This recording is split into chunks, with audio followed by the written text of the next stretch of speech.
ഈ വാർത്താ ദിനത്തിലെ പ്രധാന റിപ്പോർട്ടുകളുമായി വാർത്താമഴ ആരംഭിക്കുന്നു. ഞാൻ എസ് വിജയകുമാർ. ഉരുൾപൊട്ടൽ ദുരന്തമുണ്ടായ വയനാട്ടിലെ പുഞ്ചിരിമട്ടം സുരക്ഷിതമല്ലെന്ന് സർക്കാർ നിയോഗിച്ച വിദഗ്ധ സമിതി. എന്നാൽ ചൂരൽമലയുടെ ഭൂരിഭാഗം പ്രദേശവും ഇപ്പോഴും വാസയോഗ്യമെന്ന് സമിതി അധ്യക്ഷൻ ജോൺ മത്തായി പറഞ്ഞു. 10 ദിവസത്തിനകം സർക്കാരിന് ഇടക്കാല റിപ്പോർട്ട് സമർപ്പിക്കും. ഉരുൾപൊട്ടലിനെ തുടർന്ന് രൂപപ്പെട്ട താൽക്കാലിക ജലസംഭരണി തകർന്നത് ദുരന്തത്തിന്റെ അക്കം കൂട്ടിയെന്ന് വിദഗ്ധ സമിതി കണ്ടെത്തി. മേഖലയിൽ പെയ്ത അതിതീവ്ര മഴയാണ് മണ്ണിടിച്ചിൽ ദുരന്തത്തിലേക്ക് നയിച്ചത്. ഉരുൾപൊട്ടലുണ്ടായ പുഞ്ചിരിമട്ടം മുതൽ ചൂരൽമല വരെയുള്ള പ്രദേശത്താണ് ഭൗമശാസ്ത്ര വിദഗ്ധനായ ജോൺ മത്തായുടെ നേതൃത്വത്തിലുള്ള വിദഗ്ധ സംഘം പരിശോധന നടത്തിയത്. സുരക്ഷിതവും അല്ലാത്തതുമായ സ്ഥലങ്ങൾ വേർതിരിച്ചു. പുഞ്ചിരിമട്ടത്തെ ഇപ്പോഴുള്ള വീടുകളിൽ താമസിക്കുന്നത് സുരക്ഷിതമല്ല. പുഞ്ചിരിമട്ടത്തിന്റെ ആ വീടുകൾ ഇരിക്കുന്ന ഭാഗം, പുഴയോട് ചേർന്ന ഭാഗം, അത് ആപൽക്കരമായ സ്ഥിതിയാണ്. താമസിക്കാതിരിക്കുന്നതായിരിക്കും ദീർഘകാല ചിന്തയിൽ നല്ലത്. ഇപ്പം താൽക്കാലികമായിട്ട് വലിയ കുഴപ്പമില്ലായിരിക്കും. ദുരന്തത്തിന്റെ ആഘാതം വർദ്ധിപ്പിച്ചത് സീതമ്മക്കുണ്ട് പ്രദേശത്ത് ഉരുൾപൊട്ടലിനെ തുടർന്ന് മരങ്ങളും വലിയ പാറകളുമുള്ള ജലസംഭരണി ഉണ്ടാവുകയും ഇത് പിന്നീട് താഴേക്ക് പതിച്ചതുമാണ്. വെള്ളം ഇങ്ങനെ ശേഖരിച്ച് വന്ന് വളരെ പൊക്കത്തിൽ അത് വന്നു കഴിഞ്ഞ് ഇത് പിന്നെ അത് പൊട്ടുമ്പോൾ ഇതിന് ഒഴുകാനുള്ള വലിയൊരു ശക്തിയാണ് അന്നേരം അവിടെ കൊടുക്കുന്നത്. അങ്ങനെ ഈ ശക്തിയോടുകൂടി താഴോട്ട് ഒഴുകിയാണ് ഇരുവശത്തുമുള്ള മെറ്റീരിയൽ, മണ്ണും കല്ലും പോയി കൂട്ടത്തിൽ വീടുകളും അതിലുള്ള താമസിക്കുന്നവരും പോയിരിക്കുന്നത്. ഇതാണ് നമുക്കൊരു മഹാദുരന്തമായിട്ട് സംഭവിക്കാനുള്ള കാരണം. മേഖലയിൽ നിർമ്മാണ പ്രവർത്തനങ്ങൾ ഇനി വേണമോ എന്നത് സർക്കാരിന്റെ നയപരമായ കാര്യം. എങ്ങനെയാണെന്നുള്ളത് നയപരമായിട്ടുള്ളൊരു തീരുമാനമാണ്. അത് നമുക്ക് പോളിസി ലെവലിൽ എടുക്കേണ്ടതാണ്. 2 ദിവസം അസാധാരണമായ മഴ പെയ്തതാണ് ഉരുൾപൊട്ടലിലേക്ക് എത്തിയതെന്നും വിദഗ്ധ സംഘത്തിന്റെ കണ്ടെത്തൽ. നാളത്തെ പരിശോധന കഴിഞ്ഞാൽ കണ്ടെത്തിയ വിവരങ്ങൾ ക്രോഡീകരിച്ച ശേഷമായിരിക്കും പിന്നീടുള്ള പരിശോധന. 10 ദിവസത്തിനുള്ളിൽ സർക്കാരിന് റിപ്പോർട്ട് സമർപ്പിക്കും. 24 വയനാട്. മുണ്ടക്കൈ ചൂരൽമല ഉരുൾപൊട്ടൽ ദുരന്തത്തിൽ കാണാതായവർക്കായുള്ള തിരച്ചിലിൽ ഇന്നും മൃതദേഹ ഭാഗങ്ങളോ ശരീരഭാഗങ്ങളോ കണ്ടെത്തിയില്ല. വെള്ളാർമല സ്കൂളിന് പുറകിൽ നടന്ന തിരച്ചിലിൽ കവറിൽ പൊതിഞ്ഞ നിലയിൽ 4 ലക്ഷം രൂപ കണ്ടെത്തി. കഴിഞ്ഞ ദിവസങ്ങളിൽ കണ്ടെടുത്ത 5 ശരീരഭാഗങ്ങൾ പുത്തുമല പൊതുശ്മശാനത്തിൽ സംസ്കരിച്ചു. തിരച്ചിലിന്റെ ഒരു ഘട്ടം നാളെ പൂർത്തിയാകുമെന്ന് മന്ത്രി കെ രാജൻ പറഞ്ഞു. വിവിധ സേനാ വിഭാഗങ്ങൾക്കൊപ്പം 200ഓളം സന്നദ്ധ പ്രവർത്തകരാണ് ഇന്ന് തിരച്ചിലിൽ പങ്കെടുത്തത്. ചൂരൽമല, മുണ്ടക്കൈ, പുഞ്ചിരിമട്ടം മേഖലകളിലെ തകർന്ന വീടുകൾ കേന്ദ്രീകരിച്ചായിരുന്നു തിരച്ചിൽ. എല്ലായിടത്തും 2 തവണ പരിശോധന പൂർത്തിയാക്കിയതിനാൽ ബന്ധുക്കളോ നാട്ടുകാരോ സംശയം പ്രകടിപ്പിക്കുന്ന ഇടങ്ങളിലേക്ക് തിരച്ചിൽ പരിമിതപ്പെടുത്തി. സർട്ടിഫിക്കറ്റുകൾക്കും മറ്റ് വിലപിടിപ്പുള്ള വസ്തുക്കൾക്കും വേണ്ടിയുള്ള തിരച്ചിലാണ് പ്രധാനമായും നടക്കുന്നത്. വെള്ളാർമല ഹൈസ്കൂളിന് പിറകിൽ മലവെള്ളം കുത്തിയൊഴുകിയിടത്തു നിന്നാണ് പ്ലാസ്റ്റിക് കവറിൽ പൊതിഞ്ഞ നിലയിൽ 4 ലക്ഷം രൂപ ഫയർഫോഴ്സ് സംഘം കണ്ടെത്തിയത്. അപ്പോൾ ഇതിനകത്ത് 500ന്റെ ഒരു 7 കെട്ടും 100ന്റെ 5 കെട്ടും ഉണ്ട്. അപ്പോൾ നമ്മുടെ അനുമാനം ആ കെട്ടുകൾ അങ്ങനെ ആയതുകൊണ്ട് അതൊരു 4 ലക്ഷം രൂപയോളം കാണുമെന്ന് അനുമാനിക്കുന്നു. ഇതെല്ലാം പോലീസ് പാർട്ടിയും ആ സ്ഥലത്തുണ്ടായിരുന്നു. നമ്മൾ അവരുമായിട്ട് പോലീസ് കൺട്രോൾ റൂമിലോട്ട് ഇത് കൈമാറുന്നുണ്ട്. ദുരന്തത്തിൽപ്പെട്ടവർക്കായി ചാലിയാർ പുഴയിൽ തിരച്ചിൽ തുടരുമെന്ന് മന്ത്രി കെ രാജൻ. ഏതാണ്ട് പറയുന്നത് വളരെ മൈന്യൂട്ടായിട്ട് നോക്കിയിട്ടുണ്ടെങ്കിലും സാൻഡ് ബെഡുള്ള സ്ഥലത്തൊന്നുകൂടി നോക്കണം എന്ന് സേനാംഗങ്ങളുടെ ലീഡർഷിപ്പ് പൊതുവായി അഭിപ്രായപ്പെട്ടതിന്റെ ഭാഗമായി അതുകൂടി ഇന്ന് നാളെയുമായിട്ട് നോക്കാൻ വേണ്ടി ഉള്ള ശ്രമം നടത്തും. കഴിഞ്ഞ ദിവസങ്ങളിൽ കണ്ടെത്തിയ 5 ശരീരഭാഗങ്ങൾ സർവ്വമത പ്രാർത്ഥനയോടെ പുത്തുമല പൊതുശ്മശാനത്തിൽ സംസ്കരിച്ചു.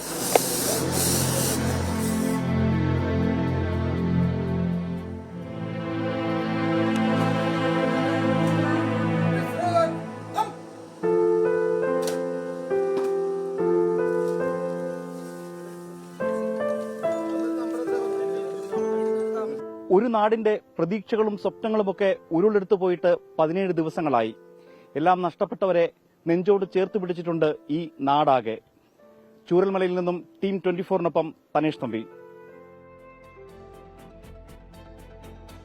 മുണ്ടക്കൈ ചൂരൽമല ഉരുൾപൊട്ടലിന് പിന്നാലെ വയനാട് തുരങ്കപാതയെ ചൊല്ലി LDF-ൽ അഭിപ്രായ ഭിന്നത. പശ്ചിമഘട്ടത്തിൽ വികസന പദ്ധതികൾ നടപ്പാക്കുമ്പോൾ 2 വട്ടം ആലോചിക്കണമെന്ന് CPI സംസ്ഥാന സെക്രട്ടറി ബിനോയ് വിശ്വം പറഞ്ഞു.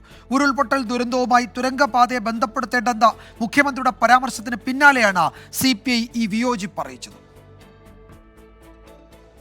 നമ്മൾ ഈ ദുരന്തം ഉണ്ടാകുന്നതിൻ്റെ ഭാഗമായി ഇത്തരം കാര്യങ്ങൾ മാറ്റിവെക്കേണ്ടതുണ്ടോ എന്നുള്ളത് പഠിക്കേണ്ടതാണല്ലോ. ഇപ്പം നേരത്തെ അതിൻ്റെ ഭാഗമായിട്ടുള്ള എല്ലാ പഠനങ്ങളും നടന്നിട്ടുണ്ട്. ഈ പല സ്ഥലത്തും ഈ തുരങ്കങ്ങൾ ഉണ്ടാകുന്നുണ്ടല്ലോ. ആ തുരങ്കങ്ങൾ ഏതെങ്കിലും തരത്തിൽ മറ്റ് ദുരന്തത്തിന് വഴിവെക്കുന്ന ഒന്നായിട്ടല്ല പൊതുവെ ലോകം കണ്ടിട്ടുള്ളത്.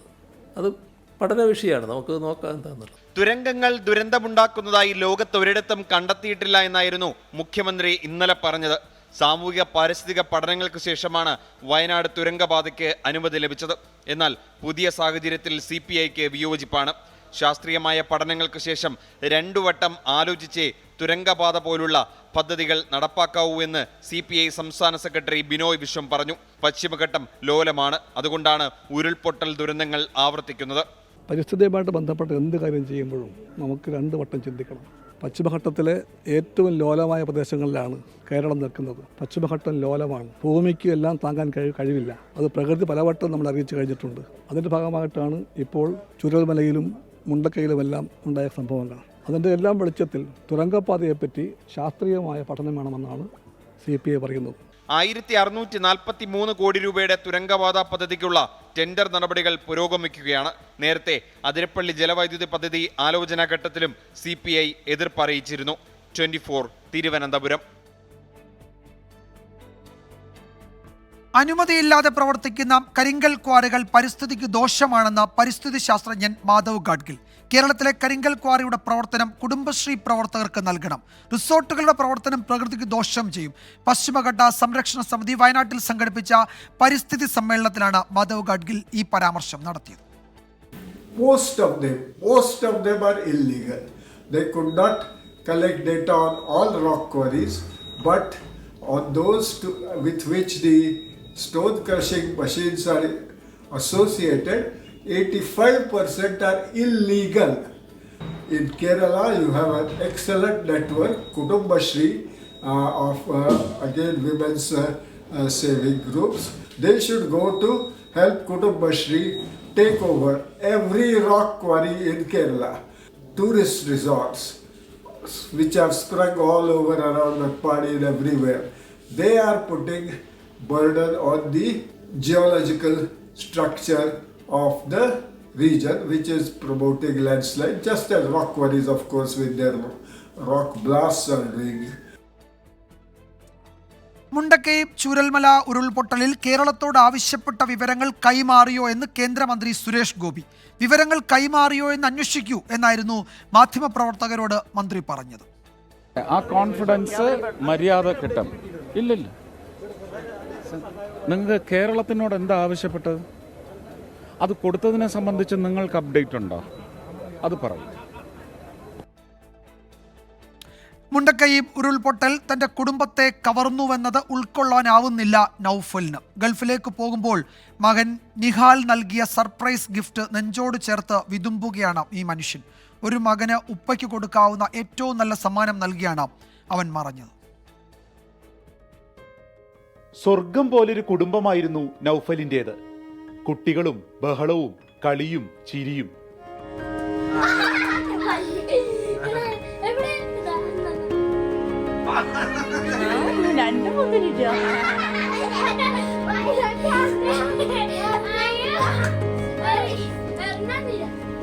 നാലു മാസം നാട്ടിൽ നിന്ന ശേഷം ഏപ്രിലാണ് നൗഫൽ പ്രവാസ ജീവിതത്തിലേക്ക് തിരിച്ചുപോയത്. പോകാൻ നേരം അവനുണ്ടല്ലോ 7ാം ക്ലാസ്സുകാരൻ നിഹാൽ ഒരു കടലാസ് കൊണ്ടുണ്ടാക്കിയ കവർ ഒട്ടിച്ച് ഭദ്രമാക്കി ബാഗിൽ വെച്ചു. ഞാൻ പറയാതെ ഉപ്പ ഇത് തുറക്കരുത് എന്നൊരു ഉറപ്പും വാങ്ങി.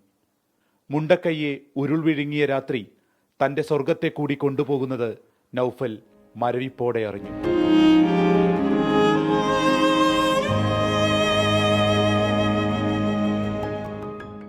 ഞാൻ അവിടുന്ന് അവൻ്റെ അനുവാദം അല്ലാതെ ഞാനത് പൊട്ടിച്ചപ്പോഴാണ് എൻ്റെ മോൻ എന്നെ അത്രയ്ക്ക് സ്നേഹിച്ചിരുന്നു എന്നുള്ള മനസ്സിലാക്കണം. അപ്പോൾ എനിക്കിത് എൻ്റെ മോൻ്റെ സ്നേഹം, എന്നോടുണ്ടായ സ്നേഹം എല്ലാവരും അറിയണം. എന്നെപ്പോലെ സ്നേഹിക്കണ ബാപ്പമാർ ഇത് കാണണം. അവരെ ഉപദ്രവിക്കുന്ന ബാപ്പമാരുണ്ട്, അവരും ഇത് കാണണം. മക്കളോടുള്ള സ്നേഹം. നിധി പോലെ സൂക്ഷിച്ചു വെച്ച ആ കുഞ്ഞു കവർ ബോക്സിലെ അക്ഷരങ്ങളിലുണ്ട് എത്രമാത്രം നിഹാൽ നൗഫലിനെ സ്നേഹിച്ചിരുന്നുവെന്ന്, ഉപ്പയ്ക്ക് മകനെ ജീവനായിരുന്നുവെന്ന്. നിഹാലിനെ ഇപ്പോഴും കണ്ടുകിട്ടിയിട്ടില്ല.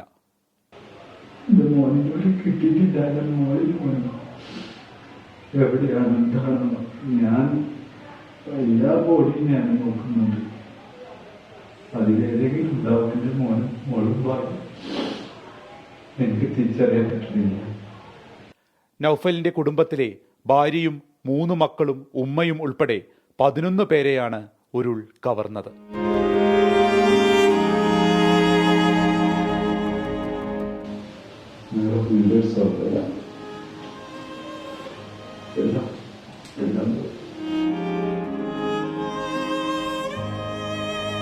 ക്യാമറമാൻ മുനീഫ് തിരൂരിനൊപ്പം വിപിൻ സി വിജയൻ, 24 വയനാട്. ഇന്നത്തെ മറ്റു ചില പ്രധാന റിപ്പോർട്ടുകളിലേക്ക് വാർത്താമഴ കടക്കുകയാണ്.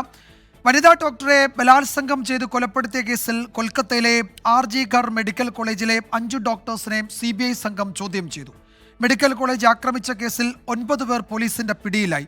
തെളിവുകൾ നശിപ്പിക്കാനായിരുന്നു ആക്രമണമെന്ന് കൊല്ലപ്പെട്ട ഡോക്ടറുടെ ബന്ധുക്കൾ ആരോപിച്ചു. ആക്രമണത്തിന് പിന്നിൽ BJPയും ഇടതു പ്രവർത്തകരുമാണ് എന്നായിരുന്നു മുഖ്യമന്ത്രി മമതാ ബാനർജിയുടെ കുറ്റപ്പെടുത്തൽ. ഇന്നലെ രാത്രിയിലായിരുന്നു RG കർ മെഡിക്കൽ കോളേജിൽ ആൾക്കൂട്ടത്തിന്റെ ആക്രമണം.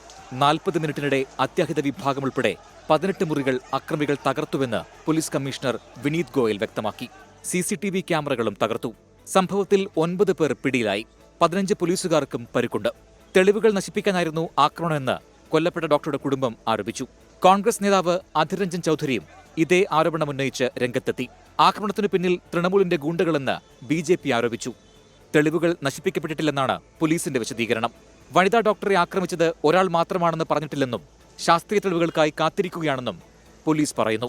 മെഡിക്കൽ കോളേജിലെത്തിയ ബംഗാൾ ഗവർണർ CV ആനന്ദബോസ് സമരം ചെയ്യുന്ന ഡോക്ടേഴ്സുമായി കൂടിക്കാഴ്ച നടത്തി. ഒപ്പമുണ്ടെന്ന് സമരക്കാരോട് ഗവർണർ പറഞ്ഞു. This shows the decadence of law and order in Bengali society. Contemporary society in Bengal, contemporary policing in Bengal not only leaves much room for improvement, it brings shame to the entire humanity. കൊലപാതകവുമായി ബന്ധപ്പെട്ട് RG കർ medical കോളേജിലെ 5 ഡോക്ടേഴ്സിനെ CBI സംഘം ചോദ്യം ചെയ്തു. സമരം അവസാനിപ്പിക്കണമെന്ന് ഡോക്ടേഴ്സിനോട് ആവർത്തിച്ചാവശ്യപ്പെട്ട മുഖ്യമന്ത്രി മമതാ ബാനർജി ആക്രമണത്തിനു പിന്നിൽ BJPയും ഇടതു പ്രവർത്തകരുമാണെന്ന് ആരോപിച്ചു. ആക്രമണത്തിന്റെ പശ്ചാത്തലത്തിൽ സമരം കൂടുതൽ ശക്തമാക്കാനാണ് ഡോക്ടേഴ്സിന്റെ തീരുമാനം. 24 ഡൽഹി. കൊൽക്കത്തയിൽ നിന്ന് ബൽറാം നെടുങ്ങാടി ഏറ്റവും പുതിയ വിവരങ്ങൾ നൽകും. ബൽറാം, എന്താണ് കൊൽക്കത്തയിലെ സാഹചര്യം? അവിടെ എത്തിയപ്പോൾ എന്തൊക്കെയാണ് കാണാൻ കഴിഞ്ഞത്? ക്രമസമാധാന നില തകർന്നു എന്നതടക്കം വലിയ വിമർശനങ്ങൾ ഗവർണർ ഉന്നയിക്കുന്നുണ്ട്. അപ്പോൾ കേൾക്കുന്നു, കേന്ദ്രമന്ത്രി ഈ പ്രതിഷേധത്തിൽ പങ്കെടുക്കാനായി കൊൽക്കത്തയിലേക്ക് വരുന്നു. മുഖ്യമന്ത്രി മമതാ ബാനർജി തന്നെ അവിടെ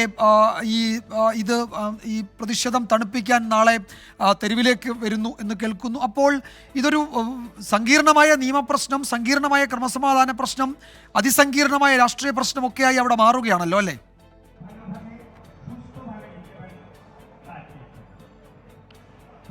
വിജയകുമാർ, തീർച്ചയായും കൊൽക്കത്തയെ സംബന്ധിച്ചിടത്തോളം 2012 ഡൽഹിയിൽ നിർഭയയുടെ നേരിട്ട ക്രൂരത, അതിന് സമാനമായ തരത്തിലുള്ള ഒരു ക്രൂരതയാണ് ഇവിടെ അഭയ നേരിട്ടിരിക്കുന്നത്. വലിയ തോതിലുള്ള ഒരു പ്രതിഷേധം തന്നെ ഇതിന്റെ ഭാഗമായി കഴിഞ്ഞ ദിവസങ്ങളിൽ കൊൽക്കത്തയിൽ ഉണ്ടായി. കഴിഞ്ഞ 3 ദിവസത്തോളമായി ഏതാണ്ട് ഈ ആശുപത്രിയുടെ പരിസരത്തുള്ള റോഡുകൾ പൂർണ്ണമായും സ്തംഭിച്ച നിലയിലായിരുന്നു. ഇക്കാര്യത്തിൽ സംബന്ധിച്ചിടത്തോളം പ്രതിഷേധം നമ്മളിപ്പോൾ കാണുന്ന ഈ സമരപന്തൽ RG കർ മെഡിക്കൽ കോളേജിന്റെ പ്രധാന ഗേറ്റിന് മുന്നിലുള്ള ഈ സമരപന്തൽ ഉയർന്നിട്ട് 5 ദിവസം പിന്നിട്ടിരിക്കുന്നു. ഇവിടെ ഇപ്പോഴും ആ പ്രതിഷേധം തുടരുകയാണ്. പ്രതിയെ അറസ്റ്റ് ചെയ്ത് 12 മണിക്കൂറിനകം തന്നെ അറസ്റ്റ് ചെയ്തു എന്ന് സർക്കാർ അവകാശപ്പെടുന്നുണ്ടെങ്കിലും യഥാർത്ഥ പ്രതികൾ മുഴുവനായും അറസ്റ്റിലായിട്ടില്ല എന്നും പലരെയും രക്ഷിക്കാൻ സർക്കാരിന്റെ ഭാഗത്തുനിന്നും ശ്രമം നടന്നിട്ടുണ്ട് എന്നുള്ളതുമാണ് പ്രതിഷേധക്കാർ ഉന്നയിക്കുന്ന ഒരു വിഷയം. ഇതുകൊണ്ട് തന്നെയാണ് മുഖ്യമന്ത്രി തന്നെ ഇതിനകം ഈ വിഷയത്തിൽ 4 തവണ പ്രതികരിച്ചു കഴിഞ്ഞിരിക്കുന്നു. ഈ പ്രതിഷേധക്കാരുടെ അല്ലെങ്കിൽ ജൂനിയർ ഡോക്ടർമാരുടെ പ്രതിഷേധം അവസാനിപ്പിക്കണമെന്നും താൻ കാലു പിടിക്കാനും തയ്യാറാണ് എന്നും മുഖ്യമന്ത്രി വ്യക്തമാക്കിയിട്ടും പ്രതിഷേധം തുടരാനുള്ള പ്രധാന കാരണങ്ങളിലൊന്ന് നീതി ഇപ്പോഴും ലഭ്യമായിട്ടില്ല, സർക്കാരിന്റെ ഭാഗത്തു നിന്നും എന്തൊക്കെയോ മറച്ചു പിടിക്കാനുള്ള ശ്രമങ്ങൾ ഉണ്ടാകുന്നു എന്നുള്ളത് തന്നെയാണ്. ഇതിൽ ഒരു പ്രതി മാത്രമല്ല ഉൾപ്പെട്ടിട്ടുള്ളത് എന്നാണ് ഈ പ്രതിഷേധക്കാർ വ്യക്തമാക്കുന്നത്. അതുകൊണ്ട് തന്നെയാണ് കൂടുതൽ പേരെ അറസ്റ്റ് അല്ലെങ്കിൽ കൂടുതൽ പേരെ നിയമത്തിന് മുന്നിൽ കൊണ്ടുവരേണ്ടതുണ്ട്. ഇതിൽ പലതും ഒളിക്കാനും മറയ്ക്കാനും സർക്കാരിന്റെ ഭാഗത്തു നിന്നും പോലീസിന്റെ ഭാഗത്തു നിന്നും ബോധപൂർവമായ ശ്രമം ഉണ്ടായിട്ടുണ്ട് എന്ന ആരോപണമാണ് ഉയർന്നത്. കഴിഞ്ഞ ദിവസം അല്ലെങ്കിൽ സ്വാതന്ത്ര്യദിന പുലരിയിൽ സ്ത്രീകളുടെ നേതൃത്വത്തിൽ കൊൽക്കത്ത നഗരത്തിൽ 45 ഇടങ്ങളിൽ 45 കേന്ദ്രങ്ങളിലായി സ്ത്രീകൾ ഒരുമിച്ച് പ്രതിഷേധവുമായി തെരുവിൽ ഇറങ്ങി. ആ ഒരു പ്രതിഷേധം തുടർന്ന് മണിക്കൂറുകൾക്കകമാണ് ആശുപത്രി അടിച്ചു തകർക്കുന്ന ഘട്ടത്തിലേക്ക് വരെ കാര്യങ്ങൾ എത്തുന്ന ഒരു സാഹചര്യമുണ്ടായത്. വലിയ ക്രമസമാധാന പ്രശ്നങ്ങൾ കഴിഞ്ഞ മണിക്കൂറുകളായി കൊൽക്കത്തയിൽ ഉണ്ടായിരുന്നെങ്കിലും ഇന്ന് പ്രതിഷേധങ്ങൾ ഈ ആശുപത്രിക്ക് പുറത്തുള്ള പ്രതിഷേധങ്ങൾ ഏതാണ്ട് ശാന്തമായിട്ടുണ്ട്. CBI അന്വേഷണം ആരംഭിച്ചത് ഉൾപ്പെടെ ഇതിനെ ഒരു കാരണമായിട്ടുണ്ടെങ്കിൽ പോലും ഏത് നിമിഷവും വീണ്ടും പ്രതിഷേധം ശക്തി പ്രാപിക്കാവുന്ന ഒരു സാഹചര്യം നിലനിൽക്കുന്നുണ്ട് എന്ന് തന്നെയാണ് നമുക്ക് കാണാം. ഈ ആളുകൾ പിന്തുണയുമായി ഇവിടേക്ക് ഓരോ നിമിഷവും എത്തിക്കൊണ്ടിരിക്കുകയാണ്. ഈ ഒരു സംഭവത്തിന്റെ ഹീനകൃത്യത്തിന്റെ ഗൗരവം മനസ്സിലാക്കി കണ്ടറിഞ്ഞും കേട്ടറിഞ്ഞും ജനങ്ങൾ ഇവിടേക്ക് എത്തിക്കൊണ്ടിരിക്കുന്നു. കൂടുതൽ പേർ സ്ത്രീകൾ അടക്കമുള്ള പ്രതിഷേധക്കാർ ഈ പെൺകുട്ടിക്ക് ജൂനിയർ ഡോക്ടർക്ക് നീതി ഉറപ്പാക്കണം എന്നാവശ്യപ്പെട്ടുകൊണ്ട് തെരുവിൽ ഇറങ്ങിക്കൊണ്ടേയിരിക്കുന്ന കാഴ്ചയാണ് ഉള്ളത്. എന്തായാലും CBIയുടെ അന്വേഷണം പുരോഗമിക്കുന്നു. മുഖ്യമന്ത്രി മമതാ ബാനർജി ഈ അന്വേഷണം പൂർത്തിയാക്കാൻ അറിയിച്ച സമയപരിധി ഞായറാഴ്ചയാണ്. CBI ഞായറാഴ്ചക്കകം പ്രതിയെ കണ്ടെത്തും എന്ന് മുഖ്യമന്ത്രി കഴിഞ്ഞ ദിവസം പറഞ്ഞിരുന്നു. എന്തായാലും പ്രതിഷേധം ഇപ്പോഴും ശക്തമായി തന്നെ തുടരുകയാണ്. വിജയകുമാർ, ഏതാണ്ട് 9 മണിയോട് അടുക്കുമ്പോഴും കൊൽക്കത്തയിലെ തെരുവീഥികളിൽ പ്രതിഷേധം ആളുകയാണ്. CBI അന്വേഷണം തുടങ്ങിയിട്ടുണ്ട് എന്ന് യുവ ഡോക്ടറുടെ വീട്ടിലെത്തി മാതാപിതാക്കളെ കണ്ടു CBI ഉദ്യോഗസ്ഥർ. ആശുപത്രിയിലെ ഡോക്ടേഴ്സിനെ ചോദ്യം ചെയ്തിട്ടുണ്ട്. തെളിവ് നശിപ്പിക്കാൻ വലിയ ശ്രമം നടക്കുന്നുവെന്ന ആരോപണം ശക്തമാണ്. മമതാ ബാനർജി ഇക്കാര്യത്തിൽ ചില നീക്കങ്ങൾക്ക് തയ്യാറെടുക്കുന്നു, രാഷ്ട്രീയമായി ഇതിനെ പ്രതിരോധിക്കാൻ ചില നീക്കങ്ങൾക്ക് തയ്യാറെടുക്കുന്നു എന്ന വിവരം കൂടി ഇപ്പോൾ വരുന്നുണ്ട്. ഒരു പക്ഷേ നാളെ അത്തരം സൂചനകളാകും കൊൽക്കത്തയിൽ നിന്ന് വരിക. ബൽറാം നെടുങ്ങാടിയാണ് വിവരങ്ങൾ നൽകിയത് കൊൽക്കത്തയിൽ നിന്ന്.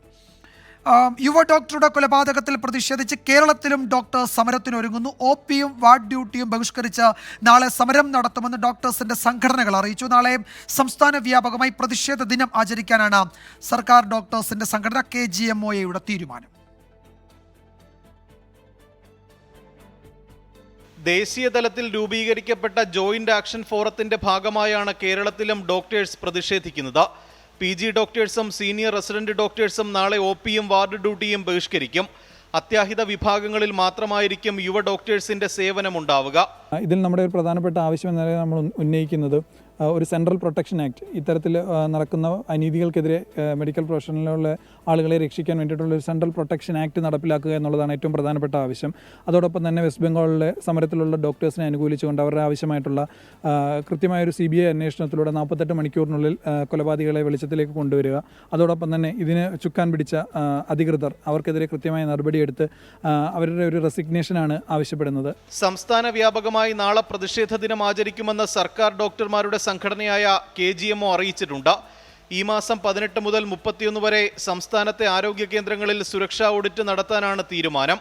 PG ഡോക്ടേഴ്സിനൊപ്പം തിരുവനന്തപുരം ശ്രീചിത്ര ഇൻസ്റ്റിറ്റ്യൂട്ടിലെ ഡോക്ടേഴ്സും സമരത്തിന്റെ ഭാഗമാകും. ഇതോടെ സർക്കാർ ആശുപത്രികളുടെ പ്രവർത്തനത്തിൽ നാളെ ഭാഗികമായെങ്കിലും പ്രതിസന്ധി ഉണ്ടാകുമെന്നാണ് സൂചന. MG പ്രതീഷ്, 24, തിരുവനന്തപുരം. വാർത്താമഴയിലേക്ക് വീണ്ടും സ്വാഗതം. കാഫിർ സ്ക്രീൻഷോട്ട് പ്രചരിപ്പിച്ച DYFI നേതാവ് റിവേഷ് രാമകൃഷ്ണനെ പിന്തുണച്ച് കോഴിക്കോട് ജില്ലാ നേതൃത്വം. റിവേഷ് അന്വേഷണത്തോട് സഹകരിക്കുക മാത്രമാണ് ചെയ്തതെന്ന് DYFI ജില്ലാ സെക്രട്ടറി PC ഷൈജു പ്രതികരിച്ചു. വിവാദത്തിൽ കൂടുതൽ പ്രതികരിക്കാനില്ല എന്നായിരുന്നു റിവേഷ് രാമകൃഷ്ണന്റെ മറുപടി. വടകര കാഫിർ സ്ക്രീൻഷോട്ട് വിവാദത്തിൽ കഴിഞ്ഞ ദിവസമാണ് പോലീസ് റിപ്പോർട്ട് ഹൈക്കോടതിയിൽ സമർപ്പിച്ചത്. സ്ക്രീൻഷോട്ട് ആദ്യം പ്രചരിപ്പിച്ചത് ഇടത് ഗ്രൂപ്പുകളിലാണെന്നായിരുന്നു റിപ്പോർട്ടിൽ പറയുന്നത്. അതിൽ തന്നെ ഏപ്രിൽ 25 ഉച്ചയ്ക്ക് 2:34 റെഡ് എൻകൗണ്ടർ എന്ന പേജിൽ അഡ്മിൻ റിബേഷ് ആദ്യമായി സ്ക്രീൻഷോട്ട് പോസ്റ്റ് ചെയ്തു എന്നും പറയുന്നു. ഇതിൽ ആരോപണ വിധേയനായ DYFI Vadakara block president Ribesh രാമകൃഷ്ണന്റെ പ്രതികരണം ഇങ്ങനെ: സംഘടന പറഞ്ഞിട്ടുണ്ടല്ലോ, നിയമപരമായ നടപടികളിലേക്ക് മുന്നോട്ട് പോകുന്ന ആളാണ്. റിബേഷ് അന്വേഷണത്തോട് സഹകരിക്കുക മാത്രമാണ് ചെയ്തതെന്ന് കോഴിക്കോട് DYFI ജില്ലാ സെക്രട്ടറി PC ഷൈജു. പോലീസ് റിബേഷിനോട് ആവശ്യപ്പെട്ടത്, നിങ്ങൾ 2/13 റെഡ് എൻകൗണ്ടർ എന്ന് പറയുന്ന ഗ്രൂപ്പിനകത്തേക്ക് ഇത് ഫോർവേഡ് ചെയ്തു എന്ന് പറയുന്നു. ഇതുമായി ബന്ധപ്പെട്ട് സമഗ്രമായ അന്വേഷണം നടക്കേണ്ടതുണ്ട്. അതുകൊണ്ട് നിങ്ങളുടെ ഫോണ് പരിശോധനയ്ക്ക് വിധേയമാക്കണം എന്ന് പറഞ്ഞു. അപ്പോൾ റിബേഷ് ഫോണ് പോലീസിനെ ഏൽപ്പിച്ചു. ശാസ്ത്രീയമായ പരിശോധന, ഫോറൻസിക് റിപ്പോർട്ട് വരണം, ശാസ്ത്രീയമായ പരിശോധന ഇതിൻ്റെ ഭാഗമായിട്ട് നടക്കണം. അതാണ് DYFIയുടെ ഇപ്പോൾ ആവശ്യപ്പെടുന്നത്. റിബേഷ് ഇപ്പോഴും പോലീസ് റിപ്പോർട്ടിനകത്ത് പറയുന്നത് റിബേഷ് ഫോർവേഡ് ചെയ്തു എന്നാണ്. ആരാണ് ഇത് എഡിറ്റ് ചെയ്ത്, ആരാണ് ഇത് നിർമ്മിച്ചത് എന്നതിനെ സംബന്ധിച്ച് സമഗ്രമായ അന്വേഷണം നടക്കണം. വിവാദം വീണ്ടും കൊഴുക്കുന്നതിനിടെ DYFI നേതാക്കളായ ഫേസ്ബുക്ക് പേജ് അഡ്മിന്മാർക്കെതിരെ കേസെടുക്കണമെന്ന ആവശ്യവും ശക്തമാണ്. 24 കോഴിക്കോട്. വിവാദ സ്ക്രീൻഷോട്ട് പ്രചരിപ്പിച്ചത് ആരായാലും തെറ്റായ നടപടിയെന്ന് CPI സംസ്ഥാന സെക്രട്ടറി ബിനോയ് വിശ്വം. CPM നേതാക്കൾ അറിയാതെ ഇത്തരം പ്രചാരണം നടക്കുമോ എന്നായിരുന്നു KPCC അധ്യക്ഷൻ K സുധാകരന്റെ ചോദ്യം. CPIM വർഗീയത ആളിക്കത്തിച്ചെന്ന് BJP സംസ്ഥാന അധ്യക്ഷൻ K സുരേന്ദ്രൻ പ്രതികരിച്ചു. കാഫിർ സ്ക്രീൻഷോട്ട് വിവാദത്തിൽ CPIM ഇതുവരെ നടത്തിയ വാദങ്ങളെല്ലാം പോലീസ് റിപ്പോർട്ടോടെ പൊളിഞ്ഞു. അതോടെയാണ് പ്രതിപക്ഷം വീണ്ടും നിലപാട് കടുപ്പിച്ചത്. സംഭവത്തിലെ പോലീസ് റിപ്പോർട്ട് സ്വാഗതം ചെയ്ത കോൺഗ്രസ് ഉത്തരവാദികൾക്കെതിരെ കേസെടുക്കണമെന്ന് ആവശ്യപ്പെട്ടു. ആ അന്വേഷണത്തിന്റെ റിപ്പോർട്ട് ഇടതുപക്ഷത്തിന്റെ ഭാഗത്ത് നിന്നാണ് ഈ പരാമർശം വന്നത് എന്ന് വ്യക്തമാണ്. ആ വ്യക്തത മാറ്റിമറിക്കാനൊന്നും ഒരാളുകൾക്കും ഒരു ഇടതുപക്ഷത്തിനും സാധിക്കില്ല എന്ന് ഞങ്ങൾ ഉറച്ചു വിശ്വസിക്കുന്നു. ഞങ്ങൾ അതിനുവേണ്ടി അവസാനത്തെ തുള്ളി രക്തം ചൊരിയേണ്ടി വന്നാലും ഞങ്ങൾ അതിനുവേണ്ടി പോരാടും എന്ന് ഞാനിവിടെ പ്രഖ്യാപനം നടത്തുകയാണ്. സമൂഹത്തിൽ മതസ്പർദ്ധ വളർത്തുന്ന തരത്തിൽ പ്രചരണം നടത്തുന്നത് ശരിയല്ലെന്ന CPI സംസ്ഥാന സെക്രട്ടറി ബിനോയ് വിശ്വം. ചെയ്താൽ ശരിയല്ല, ചെയ്തിട്ടില്ല. ഇടത് ഗ്രൂപ്പുകളിലാണ് ഇത് വന്നതെന്ന് പോലീസ് കണ്ടെത്തിയിരിക്കുന്നത്. ഇടത് ഗ്രൂപ്പുകൾ ചെയ്താലും ശരിയല്ല, പക്ഷെ അത് ഞങ്ങളുടെ നയമല്ല. പോസ്റ്റ് ഷെയർ ചെയ്ത KK ലതികയ്ക്കെതിരെ നടപടി വേണമെന്ന BJP സംസ്ഥാന അധ്യക്ഷൻ K സുരേന്ദ്രൻ. അപ്പോൾ KK ലതികയ്ക്കെതിരെയും ഈ പ്രയോഗം പ്രചരിപ്പിച്ച മറ്റ് DYFI നേതാക്കൾക്കെതിരെയും എന്ത് നടപടിയാണ് എടുക്കാൻ പോകുന്നത് എന്നുള്ളതാണ് ഈ കാര്യത്തിൽ പ്രധാനമായിട്ടുള്ളത്. പോലീസ് റിപ്പോർട്ട് പുറത്തു വന്നതോടെ KK ശൈലജ MLA സ്ഥാനം രാജിവെക്കണമെന്ന് ലീഗും ആവശ്യപ്പെട്ടു. 24 തിരുവനന്തപുരം. മുല്ലപ്പെരിയാർ വിഷയത്തിൽ പരിഹാരം ആവശ്യപ്പെട്ട് ഇടുക്കി ചപ്പാത്തിൽ സർവമത പ്രാർത്ഥനയും കൂട്ട ഉപവാസവും. മുല്ലപ്പെരിയാർ ഡാമിൽ ആശങ്ക വേണ്ടെന്ന് റവന്യൂ മന്ത്രി K രാജൻ പറഞ്ഞു. പുതിയ ഡാം എന്നത് കേരളത്തിന്റെ ഒറ്റക്കെട്ടായ ആവശ്യമെന്ന് മന്ത്രി റോഷി അഗസ്റ്റിനും പ്രതികരിച്ചു. വയനാട് ദുരന്തത്തിനു പിന്നാലെ മുല്ലപ്പെരിയാറുമായി ബന്ധപ്പെട്ട് ഉയരുന്ന എല്ലാ ആശങ്കകളും പരിഹരിക്കണമെന്നാണ് സമരസമിതികളുടെ ആവശ്യം. അന്താരാഷ്ട്ര വിദഗ്ധ സമിതി മുല്ലപ്പെരിയാർ ഡാം പരിശോധിക്കണം. മഴ പെയ്യുമ്പോൾ അല്ലെങ്കിൽ ഡാമിൽ വെള്ളം കൂടുമ്പോൾ പേടിയാണ്. അപ്പോൾ അതിന് ശാശ്വതമായ പരിഹാരം ഉടനെ തന്നെ കണ്ടെത്തുക.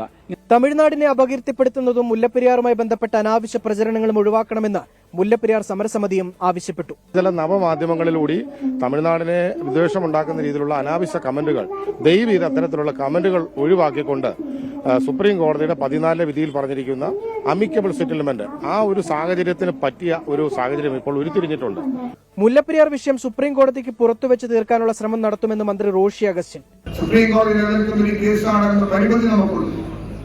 എങ്കിലും ഔട്ടർ കോർട്ടിൽ ഇത്തരം ചർച്ച ഉയർന്നു വരുന്നത് ഈ വിഷയം പരിഹരിക്കേണ്ട ആവശ്യമായ നടപടിയിലേക്ക് പോകാൻ സഹായകമാകുമെന്ന് ഞാൻ കരുതുന്നു. മുല്ലപ്പെരിയാർ ഡാമിൽ നിലവിൽ ആശങ്ക വേണ്ടെന്ന് റവന്യൂ മന്ത്രി K രാജൻ. പ്രചാരവേലകളിൽ ആളുകൾ ശ്രദ്ധിക്കേണ്ടതില്ല. സർക്കാരുമായി ബന്ധപ്പെട്ട അറിയിപ്പുകൾ നമ്മുടെ STMയോ ജില്ലാ ഭരണകൂടമോ അതാത് സമയങ്ങളിൽ നൽകും. ഇപ്പം മുല്ലപ്പെരിയാറിനെ സംബന്ധിച്ച് ഭീതിജനകമായിട്ടുള്ള വാർത്തകളൊന്നും നിങ്ങൾക്ക് നൽകാനില്ല. ഏതെങ്കിലും വിധത്തിലുള്ള അപകടം ഉണ്ടെങ്കിൽ നല്ല മുന്നൊരുക്കത്തോടു കൂടി ആ കാര്യങ്ങൾ ചെയ്യാൻ കഴിയും നമുക്ക്. 24 ഇടുക്കി. സംസ്ഥാനത്ത് അടുത്ത 5 ദിവസം വ്യാപക മഴയ്ക്ക് സാധ്യത. ഇന്നും നാളെയും മുഴുവൻ ജില്ലകളിലും മഴ മുന്നറിയിപ്പ് നൽകിയിട്ടുണ്ട്.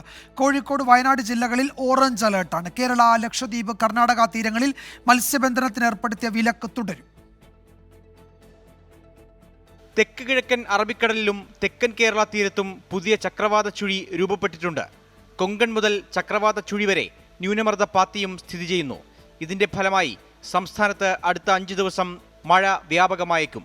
ഒറ്റപ്പെട്ടയിടങ്ങളിൽ ശനിയാഴ്ച വരെ അതിശക്തമായ മഴയ്ക്കും തിങ്കളാഴ്ച വരെ ശക്തമായ മഴയ്ക്കും സാധ്യതയുണ്ട്. മഴ ശക്തമാകാൻ സാധ്യതയുള്ളതിനാൽ ഇന്നും നാളെയും മുഴുവൻ ജില്ലകളിലും കേന്ദ്ര കാലാവസ്ഥാ വകുപ്പ് മഴ മുന്നറിയിപ്പ് നൽകി. കോഴിക്കോട്, വയനാട് ജില്ലകളിൽ ഇന്ന് ഓറഞ്ച് അലർട്ടാണ്. മറ്റുള്ള ജില്ലകളിൽ യെല്ലോ അലർട്ടും പ്രഖ്യാപിച്ചു. പത്തനംതിട്ട, ഇടുക്കി ജില്ലകളിൽ നാളെ ഓറഞ്ച് അലർട്ടാണ്. മറ്റുള്ള ജില്ലകളിൽ നാളെ യെല്ലോ അലർട്ടും പ്രഖ്യാപിച്ചു.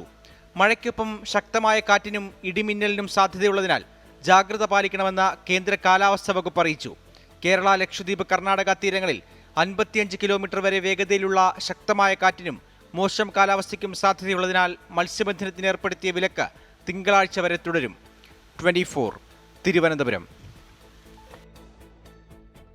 കർണാടകയിലെ ഷിരൂരിൽ മണ്ണിടിച്ചിലിൽ കാണാതായ അർജുന് വേണ്ടിയുള്ള തിരച്ചിൽ ഒരു ദിവസത്തെ ഇടവേളയ്ക്ക് ശേഷം നാളെ പുനരാരംഭിക്കും. നദിയിൽ മണ്ണിടിഞ്ഞു കിടക്കുന്നതാണ് പ്രതിസന്ധിയെന്ന് ഡിഫൻസ് PRO അതുൽ പിള്ള 24നോട് പറഞ്ഞു.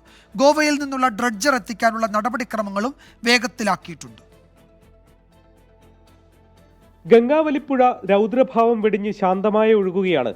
പ്രാദേശിക മുങ്ങൽ വിദഗ്ധരും നേവിയും അനായാസം ഇന്നലെ ഡൈവിംഗ് നടത്തി. ഇന്നലെ കയർ കണ്ട സ്ഥലത്ത് തന്നെ ലോറിയും ഉണ്ടാവുമെന്ന് എല്ലാവരും ഉറപ്പിക്കുന്നു. പക്ഷേ അടിഞ്ഞുകിടക്കുന്ന മണ്ണും മരവും എല്ലാം മാറ്റി ലോറിയിലേക്ക് എത്താൻ യന്ത്രസഹായമില്ലാതെ പറ്റില്ലെന്ന് വ്യക്തമാണ്. അന്നത്തെ കോൺടാക്ട് 1 പ്രോബിൾ എന്ന് പറഞ്ഞ് അവിടെ മണ്ണ് ഒന്നുകൂടെ വന്ന് അടിഞ്ഞിട്ടുണ്ട് മണ്ടേക്ക്.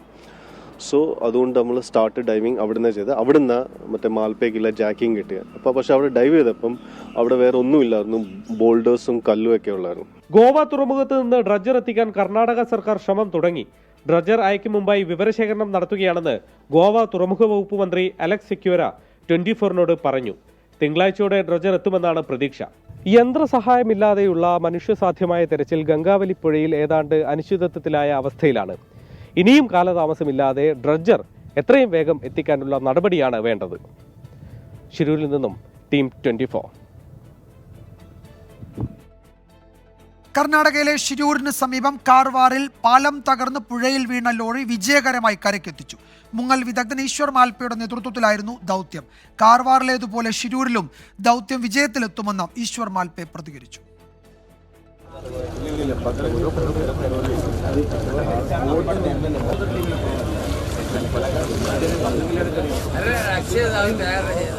രാവിലെ 10 മണിയോടെ ആരംഭിച്ച ദൗത്യം ഈശ്വർ മാൽപ്പെ ഉൾപ്പെടുന്ന 5-അംഗ സംഘം കാളിനദിയുടെ ആഴങ്ങളിലേക്ക് ഇറങ്ങി. ലോറിയുടെ സ്ഥാനം കൃത്യമായി കണ്ടെത്തിയ ശേഷം കരയിൽ സജ്ജീകരിച്ച 5 ക്രെയിനുകളിൽ നിന്ന് ഇരുമ്പ് വടങ്ങൾ ലോറിയിലേക്ക് ഘടിപ്പിച്ചു. തുടർന്ന് ലോറി പതിയെ കരയിലേക്ക്. നദിയിൽ നിന്ന് 200 മീറ്റർ അകലെയുണ്ടായിരുന്ന ലോറിയെ മണിക്കൂറുകൾ നീണ്ട ദൗത്യത്തിനൊടുവിൽ കരയ്ക്ക് കയറ്റി.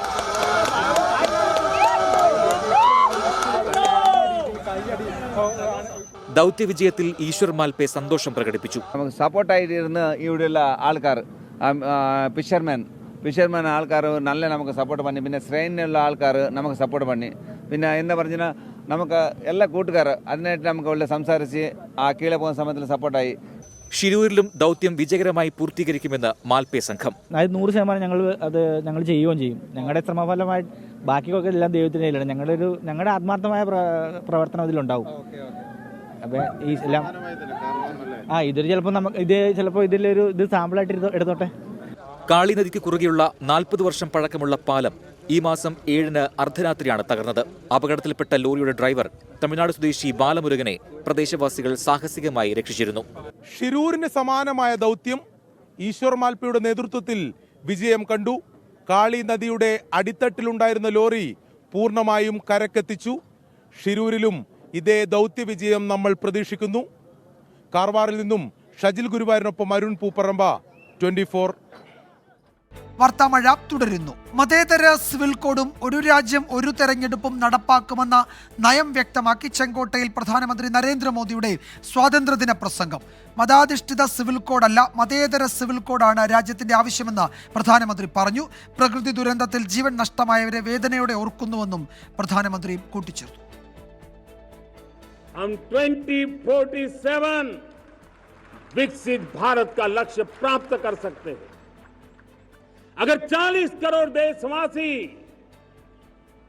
अपने पुरुषार्थ से, अपने समर्पण से, अपने त्याग से, अपने बलिदान से आजादी दे सकते हैं, आजाद भारत बना सकते हैं.